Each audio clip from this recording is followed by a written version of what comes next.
तो हेलो दोस्तों, स्वागत है आपका टेक्निकल एनालिसिस की एक और वीडियो में। आज की वीडियो में हम लोग बात करने वाले हैं 3 इंट्राडे स्टॉक के बारे में, जिसको आप कल यानी कि 29 जनवरी को किस प्राइस पे बाई या सेल का प्लान कर सकते हैं, उसके पीछे की क्या लॉजिक है, तो इन डिटेल हम लोग इस वीडियो में डिस्कस करने वाले हैं।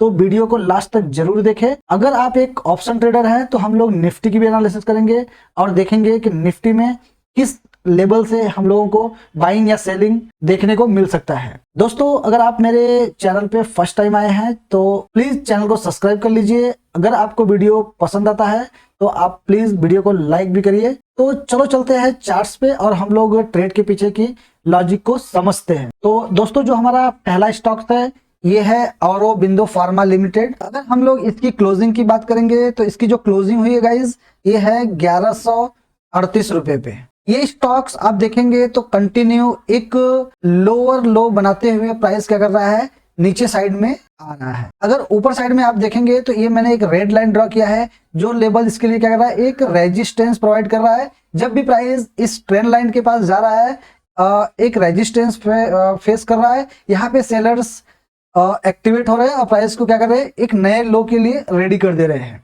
अब देखेंगे यहाँ पे फर्स्ट टाइम प्राइस गया, नीचे आ गया। सेकेंड टाइम यहाँ पे ट्राई हुआ, नेक्स्ट डे क्या हुआ, सीधा गैप डाउन ओपनिंग हो गई और वापस ऊपर जाने का ट्राई किया, लेकिन यहां से ही ये वापस नीचे आ गया। यहाँ पे आप देखेंगे कि ये थर्ड टाइम ट्राई किया ऊपर जाने का, लेकिन प्राइस क्या हुआ कि ये नीचे आ गया। क्लियर है? तो ये जो ट्रेड लाइन है इसके लिए क्या कर रहा है, एक रेजिस्टेंस प्रोवाइड कर रहा है। तो कल के दिन हम लोग के लिए जो एक रेजिस्टेंस का काम करेगा गाइज, ये प्राइस है 1155 रुपए। जो ये मैंने ब्लैक लाइन ड्रॉ किया है, ये इसके लिए क्या करेगा, एक रेजिस्टेंस प्रोवाइड करेगा। नीचे साइड में हमने जो रेड लाइन है, ये क्या करेगा, ये फर्स्ट रेजिस्टेंस है और ये सेकंड्स जो हमने ये हॉरिजॉन्टल ब्लैक लाइन ड्रॉ किया है, ये इसके लिए सेकंड्स कंफर्मेशन रहेगा। ठीक है, जो कि इसके लिए एज ए रेजिस्टेंस रिएक्ट करेगा। अगर हम लोग सपोर्ट्स की बात करेंगे तो अभी इसके लिए जो सपोर्ट्स है ये है 1134 रुपए, जो कि आप देखेंगे कि ये मैंने यहाँ पे ब्लैक लाइन ड्रॉ किया है। तो कल के दिन अगर मान लीजिए कि प्राइस अगर ये सिमिलर प्राइस में कहीं पे भी ओपन होता है, ठीक है, ओपन होने के बाद अगर प्राइस ऊपर निकलता है गाइस और इस ट्रेंड लाइन को ब्रेक करता है, उसके बाद अगर मान लीजिए कि 15 से 20 मिनट प्राइस 1155 के नीचे अगर सस्टेन करता है और ये ट्रेंड लाइन के पास कहीं पे भी, मतलब 1155 और ये 1150 के बीच में अगर प्राइस रुकता है, उसके बाद अगर एक 15 मिनट की कैंडल 1156 के ऊपर अगर कोई कैंडल क्लोजिंग दे देता है, हम लोग क्या करेंगे, अपनी एक बाइंग की एंट्री इनिशिएट करेंगे और हमारा जो पहला टारगेट हो जाएगा गाइस, ये हो जाएगा 1175 रुपए का। ठीक है, और हम लोग का जो स्टॉप लॉस होगा, ये जो रेंज रहेगी, मतलब 1150 के पास हम लोग क्या करेंगे, अपना स्टॉप लॉस लगा लेंगे। क्लियर है? सेकेंड चीज हम लोग क्या कर सकते हैं कि मान लीजिए कि प्राइस अगर सिमिलर प्राइस में खुलने के बाद अगर ये ऊपर जाता है, उसके बाद अगर ये ट्रेंड लाइन के ऊपर निकलता है गाइस, उसके बाद अगर ऊपर नहीं जाता है और 1150 के आसपास कहीं पे अगर ये रेजिस्टेंस लेता है, उसके बाद प्राइस अगर ये नीचे कुछ यम पैटर्न जैसा फॉर्मेशन होता है, देन हम क्या करेंगे, एक बेरिश कैंडल्स का वेट करेंगे। जैसे ही अपने को कोई बेरिश माराबुजू कैंडल्स या बेरिश इन्वर्टेड हैमर बनता है, हम लोग क्या करेंगे, उसी कैंडल्स के लो जैसे ही ब्रेक होगा, हम लोग क्या करेंगे, अपने एक सेल की पोजीशंस क्रिएट करेंगे और हमारा जो टारगेट हो जाएगा, ये हो जाएगा 1120 का। स्टॉप लॉस हम क्या करेंगे, ये जो कैंडल्स रहेगी, इसी कैंडल्स के पास हम लोग अपना स्टॉप लॉस लगा लेंगे। अगर आप एक डे ट्रेडर हैं तो आपको क्या करना है कि मोमेंटम को कैप्चर करना है। आपको बस जस्ट वेट करना है, आपको न्यूट्रल बैठना है। जिस साइड में आपका सेटअप्स बनता है, उस साइड में आपको ट्रेड प्लान कर लेना है, क्योंकि आपको अपने ट्रेड में बहुत ज्यादा टाइम तक बैठना नहीं है गाइस। अगर आपकी एंट्री परफेक्ट होगी तो आपका जो टारगेट है वो क्या है कि विद इन 2 से 3 कैंडल्स में अचीव हो जाएगा। अगर मान लीजिए कि प्राइस 1155 और 1135 के बीच में रहता है, तो आपको क्या करना है, जस्ट वेट एंड वॉच करना है। आपको कोई भी ट्रेड प्लान नहीं करना है, क्योंकि ये क्या करेगा, एक साइडवे मार्केट हो जाएगा। तो जब रेंज में रहेगा तो हम लोग को क्या करना है, शांति से ऑब्जर्व करना है और सेकेंड्स अपॉर्चुनिटी को सेकेंड स्टॉक देखना है। अगर उसमें अपॉर्चुनिटी मिलती है और हमारे ट्रेड के हमारे एनालिसिस के हिसाब से प्राइस मूव करता है, देन हम लोग अपनी एंट्री बनाएंगे। तो चलो चलते हैं सेकंड स्टॉक देख लेते हैं। दोस्तों जो हमारा सेकंड स्टॉक्स है ये है टीवीएस मोटर कंपनी। अगर हम लोग इसकी क्लोजिंग की बात करेंगे तो इसकी जो क्लोजिंग हुई है ये हुई है 2335 रुपए पे। अगर इसके लिए अभी सपोर्ट्स की बात करेंगे तो इसके लिए 2308 का अभी एक नीचे साइड में सपोर्ट्स है, और रेजिस्टेंस की बात करेंगे गाइस तो इसके लिए 2373 एक रेजिस्टेंस का काम कर रहा है। क्योंकि आज आप देखेंगे कि प्राइस क्या हुआ कि ये मैंने जो एक ट्रेंड लाइन ड्रॉ किया था ये क्या कर रहा था, इसके लिए रेजिस्टेंस प्रोवाइड कर रहा था। आज गैप अप ओपनिंग हुई, कल की आप देखेंगे तो क्लोजिंग यहाँ पे हुई थी, आज गैप अप ओपनिंग हुआ। गैप अप ओपनिंग होने के बाद प्राइस क्या किया कि जो कल की एक लो था मतलब 2218 रुपए का जो लो था, प्राइस क्या किया उसको एज ए सपोर्ट रिएक्ट किया।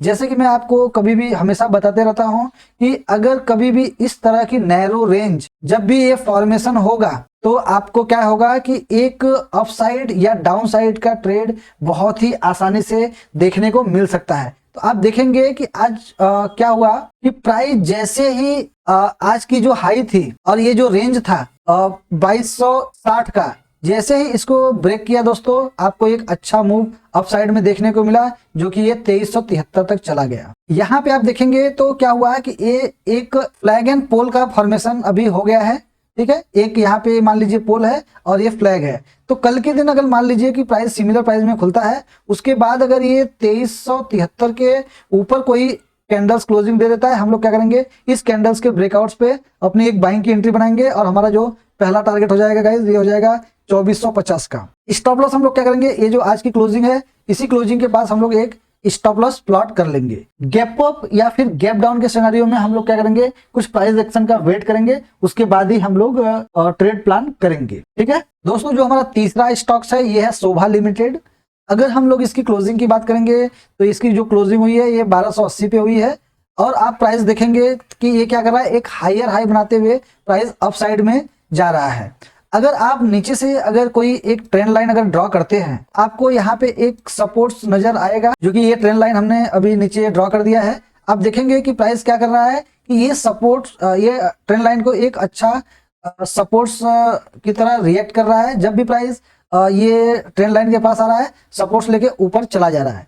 तो कल के दिन अगर मान लीजिए कि प्राइस सिमिलर प्राइस में खुलता है, उसके बाद अगर ये इस ट्रेंड लाइन के पास आता है, कुछ टाइम बिताने के बाद अगर ये 1240 के नीचे अगर कोई एक कैंडल्स क्लोजिंग हो जाता है, हम लोग क्या करेंगे यहाँ से इमीडिएट सेल करेंगे और हमारा जो टारगेट हो जाएगा ये हो जाएगा 1165 का, ठीक है। और स्टॉप लॉस हम लोग क्या करेंगे, ये जो ट्रेंड लाइन है इसी के पास हम लोग मतलब 1256 के आसपास हम लोग क्या करेंगे यहाँ पे अपना एक एसएल प्लॉट कर लेंगे। अगर इस स्टॉक्स को अप साइड में जाना होगा तो ये क्या करेगा कुछ टाइम तक इसी ट्रेंड लाइन के पास अगर अपने आप को होल्ड करता है, उसके बाद अगर ये 1310 के ऊपर कोई कैंडल्स क्लोजिंग दे देता है, देन हम लोग क्या करेंगे 1315 के ऊपर इसको बाई करेंगे और हमारा जो टारगेट हो जाएगा ये हो जाएगा 1375 का। स्टॉप लॉस हम लोग क्या करेंगे कि आज की जो हाई रहेगी मतलब 1300 के आसपास हम लोग क्या करेंगे अपना स्टॉप लॉस लगा लेंगे। अगर प्राइस 1310 और 1240 के बीच में रहेगा तो आपको क्या करना है कि इसमें कोई भी ट्रेड प्लान नहीं करना है, जस्ट वेट एंड वॉच करना है। तो आई होप आपको ये चीजें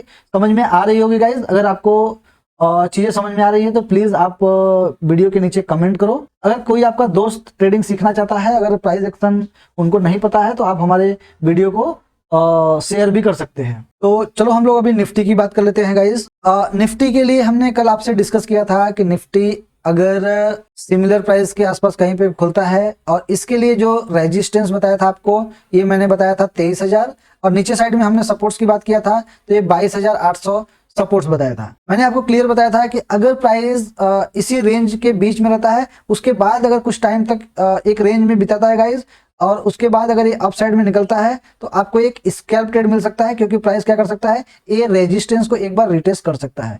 हिट द लाइक बटन, ये कंसेप्ट जो कल की वीडियो देखे होंगे उनको समझ में आ रहा होगा। प्राइस उसके बाद आप देखेंगे कि इसने जो यहाँ पे गैप्स क्रिएट थी, ये गैप को भी यहाँ पे इसने फुलफिल कर दिया है, ठीक है। तो कल के दिन अभी हम लोग इसमें किस तरह से ट्रेड कर सकते हैं, तो अभी के लिए जो रेजिस्टेंस होगा गाइज ये है 23,150। नीचे साइड में हम लोग सपोर्ट की बात करेंगे तो 22,900 इसके लिए क्या है एक सपोर्ट्स का काम कर रहा है। अगर प्राइस इन दोनों रेंज के बीच में रहेगा तो हम लोग क्या करेंगे कोई भी ट्रेड प्लान नहीं करेंगे। अगर प्राइस मान लीजिए कि सिमिलर प्राइस में खुलने के बाद अगर ये जब तक 22,900 के नीचे नहीं निकलता है तो आपको क्या करना है तब तक वेट करना है। मान लीजिए कि यहाँ पे खुलने के बाद अगर 10 से 15 मिनट इसी रेंज के बीच में घूमता रहा, उसके बाद अगर 22,910 के नीचे निकलता है, आप क्या कर सकते हैं कि अपना एक पी साइड में प्लान कर सकते हैं और आपका जो टारगेट हो जाएगा ये हो जाएगा 22,780 का। ये पहला आपका टारगेट नीचे साइड में देखने को मिल सकता है। स्टॉप लॉस की बात करेंगे तो आप 30 से 40 रुपए का स्टॉप लॉस प्लॉट करके यहाँ पे इस ट्रेड को प्लान कर सकते हैं। अगर मान लीजिए कि प्राइस सिमिलर प्राइस में खुलता है, उसके बाद अगर ये 15 मिनट की कैंडल सीधा ऊपर जाता है, उसके बाद अगर ये यहाँ पे 1-2 घंटे रुकता है, अगर उसके बाद अगर अप साइड में निकलता है तो आप क्या कर सकते हैं, एक 23,150 के ऊपर अपना एक सीई का प्लान करेंगे और आपका जो टारगेट हो जाएगा गाइस ये हो जाएगा 23,250 का। ठीक है, तो इस टारगेट्स के लिए आप प्लान कर सकते हैं। इस एसएल क्या करेंगे, जो रेंज बनेगी उसी रेंज के पास अपना एक छोटा सा स्टॉप लॉस लगा के इस ट्रेड को प्लान कर सकते हैं। तो आई होप आपको वीडियो पसंद आया होगा। अगर वीडियो पसंद आया गाइस तो आप प्लीज वीडियो को लाइक कर दीजिए और चैनल को अभी तक सब्सक्राइब नहीं किए हैं तो चैनल को सब्सक्राइब कर लीजिए। मिलते हैं नेक्स्ट वीडियो में। बाय बाय दोस्तों।